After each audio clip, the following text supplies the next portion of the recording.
দেখতে তো বেশ দারুণ।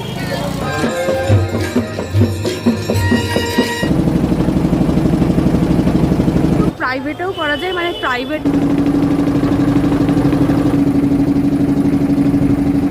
তো এখন থেকে মোটামুটি 2.5-3 ঘন্টা এভাবেই ওয়েট করতে হবে। এটা কোনো কথা হবে না, 4টে থেকে রাত 12টা অবধি আবার খুলবে, মানে এটা আবার ওপেন টাইম। রেডি হয়ে বেরিয়ে পড়েছি, এখন যাব হচ্ছে গঙ্গা ভ্রমণে। তার আগে খাবো হচ্ছে ঠান্ডাই। মানে আমার পেছনে যে দোকানগুলো তোমরা দেখতে পাচ্ছ, এগুলো হচ্ছে প্রত্যেকটাই ঠান্ডাইয়ের দোকান। একদম বধুইল্লা চকের একদম সামনেই কিন্তু এই দোকানগুলো তোমরা পেয়ে যাবে। তো আগে চলো এখান থেকে টেস্ট করা যাক ঠান্ডাইটা। হাতে পেয়ে গেছি হচ্ছে ঠান্ডাইয়ের গ্লাস, তো চলো টেস্ট করে দেখা যাক। দারুণ, মানে এটা কোনো কথা হবে না, ভীষণ সুন্দর খেতে। এই যে দারুণ খেতে, সাথে আবার মালাই আছে ওপরে, দারুণ খেতে। এখন ঠান্ডাই খেয়ে যাচ্ছি হচ্ছে জাহাজ আহমেদ ঘাটে, যেটা হচ্ছে গঙ্গা ভ্রমণ হয়। এটা কিন্তু প্রাইভেটেও করা যায়, মানে প্রাইভেটে একটা বোট বুক করে ঘোরা যায়। তো সেখানে কত কি লাগছে আমি তোমাদেরকে জানাচ্ছি।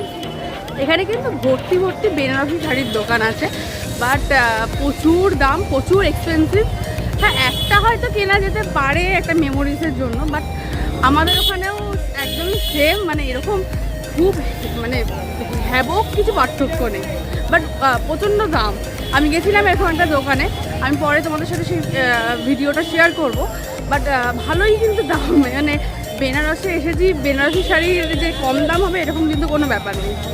জাহাজ আহমেদ ঘাটের কাছে একদম একটা দেখলাম, আজকে এটা খেয়াল করলাম, আমি আগেরবার এসেছিলাম, আগেরবার দেখতে পাইনি, মানে হয়তো আমি খেয়াল করিনি। দেখলাম যে এখানে বৃহস্পতি গ্রহ দেবতার কিন্তু একটা মন্দির আছে। তো আজকে যখন এটা চোখে পড়েছে, আজকে তো আমি পুজো দেবই ওখানে, কারণ মানে তোমরা কারা কারা বিশ্বাস করো আমি জানি না, বাট আমার মূলাঙ্ক হচ্ছে 3, আর সেটার অধিপতি গ্রহ হচ্ছে বৃহস্পতি। তো আমি তো যাচ্ছি পুজো দিতে, তোমরাও যারা এখানে আসবে তারা কিন্তু এই মন্দিরটাকে একদম মানে নেগলেক্ট করো না, বাট প্রচুর লাইন দেখলাম আমি। তো তোমরাও এখানে এসে একবার পুজো দিও। এটা হচ্ছে সেই মন্দির যেটার কথা আমি এক্ষুনি বললাম, বৃহস্পতি গ্রহ দেবতার মন্দির। তো চলো উপরটায় যাওয়া যাক। এখন বন্ধ আছে না খোলা আছে ঠিক বুঝতে পারছি না, চলো একবার এসেছি যখন একবার দেখা যাক। আর এখানটা মনে হয় ভোগের সরঞ্জাম রাখা হয়। চলো যাওয়া যাক ওপরে।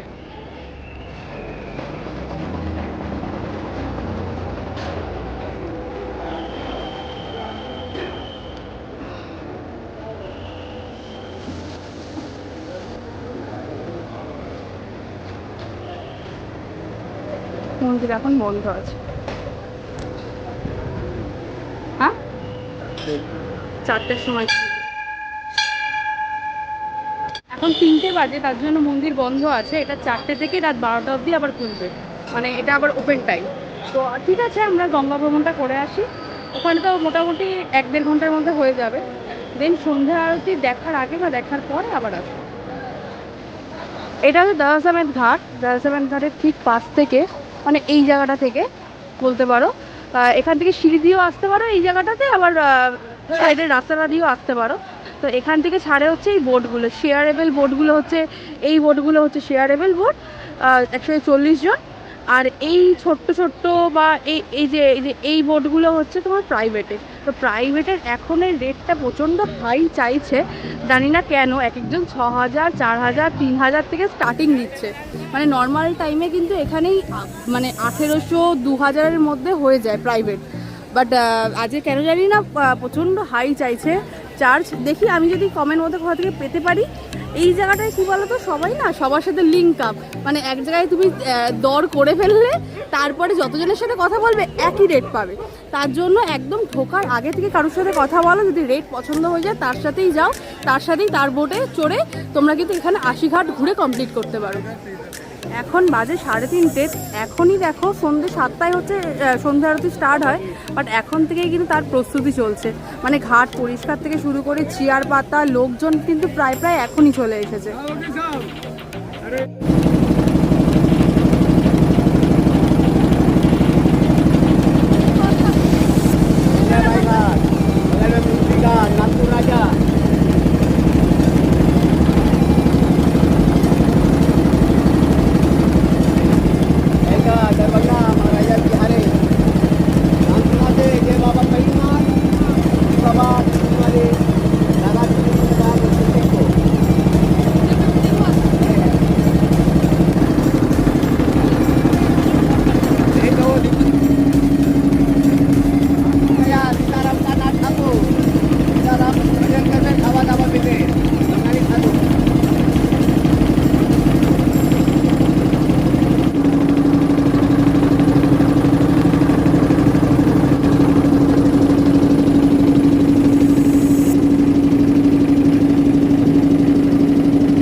এরকমও করতে পারো। এটা হচ্ছে রাজাঘাট। আচ্ছা, ওই যে লেখা রাজাঘাট।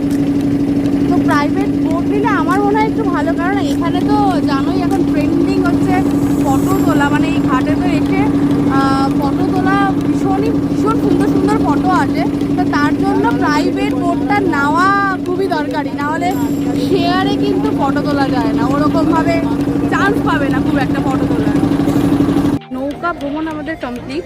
এখন মোটামুটি 4:30 মতো বাজে। তো এখন থেকে মোটামুটি 2.5-3 ঘন্টা এভাবেই ওয়েট করতে হবে। আর আজকে খুব লাকিলি এখানে সিট পেয়ে গেছে একদম সামনে। আর এখানে কিন্তু সিটে কোনো চার্জ নেই, যে যত আগে আসবে সে তত আগে বসতে পারবে, বা একটু পরে হয়তো পুরোটাই বুক হয়ে যাবে। তখন একদম সামনে অনেকগুলো শেয়ারেবল বোট থাকে, যেখানে 200 টাকা 300 টাকা করে টিকিট দেয়।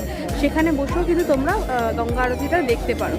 তো আজকে আমি একদম লাকিলি খুব সামনে সিট পেয়ে গেছি, তোমাদেরকে সেটাও দেখাচ্ছি। তো আজকে আমি বোটে উঠবো না, তো আজকে আমি এখানেই বসে আরতিটা দেখবো। আর আগেরবার আমি এখানে সিট পাইনি একদম সামনে, তো তখন আমি বোট ভাড়া করেছিলাম, মানে শেয়ারেবল যে বোটগুলো হয় 200-300 টাকার, সেগুলো ভাড়া করেছিলাম, সেখানে বসে দেখেছিলাম। তো এইবারটা একদম সামনের সিটে বসে দেখবো।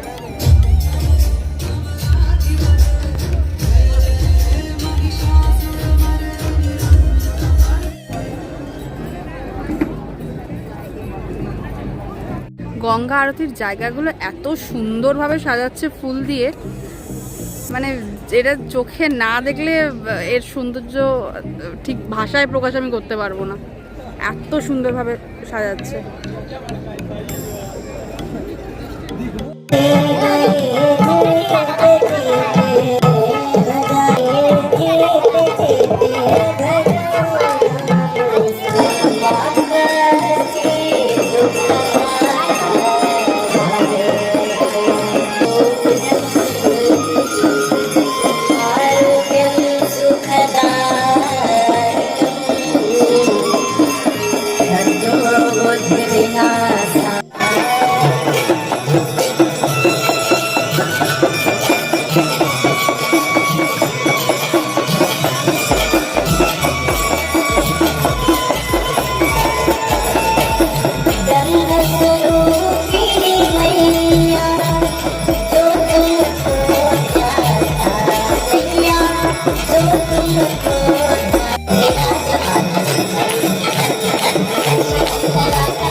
গঙ্গা আরতি একদম শেষ, তাই উঠে আসলাম ঘাটের ওখান থেকে।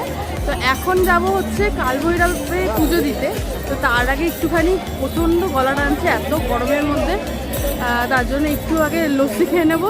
এখানে একটা খুব ভালো লস্যির দোকান আছে একদম দাসাসামেত ঘাটের খুব কাছে। তো চলো ওখানে যাওয়া যাক, দেন ওখান থেকে কালভৈরব মন্দিরে যাব। এখান থেকে আজকে এখন লস্যি খাবো, দেখি কেমন খেতে।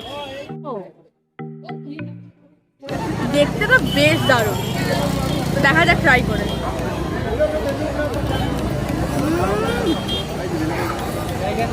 কোনো কথা হবে না, খুব ভালো। খেলাম লস্যির দাম এখানে হচ্ছে 50 রুপিস করে, আর এটা হচ্ছে রাবড়ি। রাবড়িটা নিলে হচ্ছে 100 টাকা। তো এটা এখন টেস্ট করে দেখা যাক কেমন।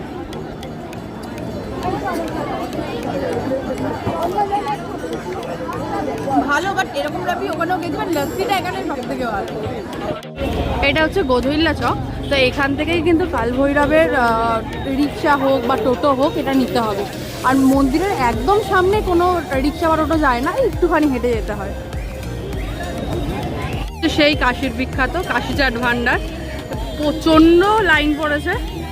চলো এখান থেকে কিছু খাওয়া যাক, দেখা যাক আমার লাইন কখন আসে।